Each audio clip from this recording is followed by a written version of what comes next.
আলহামদুলিল্লাহ। আজকে আলোচ্য বিষয় শয়তানের ধোঁকা ও কৌশল। শয়তান সেই অন্তরে খুব সহজে আস্থানা গাড়ে বসবাস করে, যেই অন্তর অহংকার অহমিকায় ছেয়ে আছে।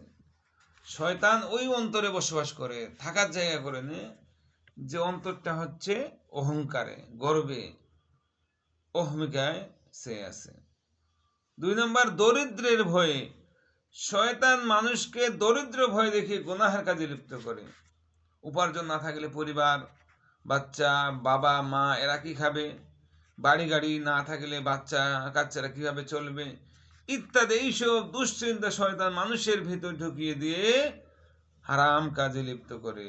কোরআনে ইরশাদ হয় যে শয়তান তোমাদেরকে অভাবনচনের ভয়ভীতি প্রদর্শন করে এবং অশ্লীলতার আদেশ দেয়। পক্ষান্তরে আল্লাহ তোমাদেরকে নিজের পক্ষ থেকে ক্ষমা ও বেশি অনুগ্রহের ওয়াদা করেন। আল্লাহ প্রাচুর্য হয় ও সুবিজ্ঞ। পাপকে আকর্ষণীয় করে উপস্থাপন করে।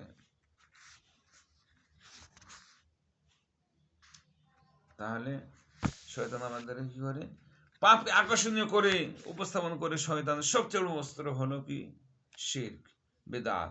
যেমন কবর পূজা, মাজার পূজা, মিলাদ কিয়াম, কুলখানি প্রভৃতি কুসংস্কারগুলির প্রতি শয়তান এভাবে প্রলুব্ধ করে।